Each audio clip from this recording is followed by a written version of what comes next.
बादशाह अकबर की एक पत्नी थी जिनका नाम ताज बेगम था। ताज बेगम की पहली मुलाकात ठाकुर जी से तब हुई जब वह बादशाह अकबर के साथ गोवर्धन गईं। अकबर, जो कि एक धर्मनिष्ठ शासक थे, संतों और धार्मिक स्थलों के प्रति गहरी श्रद्धा रखते थे। गोवर्धन में ठाकुर जी के दर्शन के लिए अकबर ने गोसाई से प्रार्थना की। गोसाई ने बताया कि उनके मंदिर में केवल वैदिक हिंदू ही प्रवेश कर सकते हैं, लेकिन अकबर के अनुरोध पर वह एक खिड़की से ठाकुर जी के दर्शन कर सकते थे। अकबर ने उसी खिड़की से ठाकुर जी का दर्शन किया और इस तरह ताज बेगम को भी उनके दर्शन का सौभाग्य प्राप्त हुआ। ताज बेगम के मन में ठाकुर जी के प्रति एक विशेष प्रेम और भक्ति का जन्म हुआ। जब वह गोवर्धन से लौटी तो उन्होंने यह महसूस किया कि हर चीज में ठाकुर जी का रूप दिखाई देने लगा था। यहाँ तक कि जो कुछ भी वह देखती उसमें उन्हें ठाकुर जी की छवि नजर आने लगी। जैसे ही यह भक्ति का बीज उनके मन में अंकुरित हुआ, ताज बेगम ने अकबर से वृंदावन जाने की अनुमति मांगी। शुरुआत में अकबर ने उन्हें मना किया, लेकिन ताज बेगम की प्रबल भक्ति देखकर उन्होंने अंततः उन्हें वृंदावन जाने की अनुमति दे दी।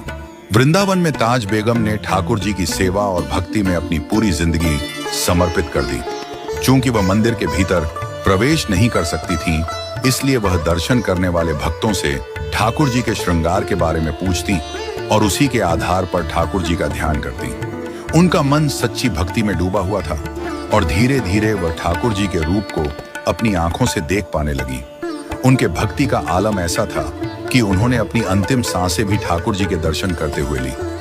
होली के दिन जब वृंदावन में हर जगह रंग और होली का उल्लास था, ताज बेगम ठाकुर जी के दर्शन कर रही थी। अचानक उन्हें ठाकुर जी का दिव्य रूप दिखाई दिया और उसी क्षण ताज बेगम ने प्राण त्याग दिए। उनकी मृत्यु के बाद उनके अंतिम पद की अधूरी पंक्ति को स्वयं राधा रमण जी ने आकाशवाणी के माध्यम से पूर्ण किया।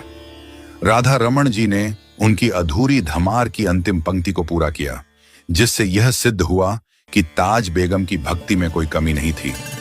ताज बेगम की भक्ति और प्रेम की यह कथा आज भी भक्तों के लिए एक प्रेरणा का स्रोत है।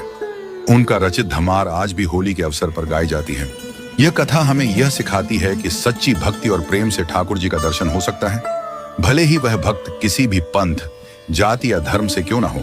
ताज बेगम का जीवन यह प्रमाणित करता है कि भगवान के प्रति सच्चा प्रेम ही सबसे महत्वपूर्ण है और वही व्यक्ति को भगवान की कृपा और दर्शन प्राप्त कराता है। ताज बेगम की भक्ति की यह कहानी हमें यह समझाती है कि जब भगवान के प्रति हमारे मन में वास्तविक प्रेम और समर्पण होता है, तो हमारे जीवन में जो परिवर्तन आते हैं वह अद्भुत और दिव्य होते हैं। ठाकुर जी का आशीर्वाद तब प्राप्त होता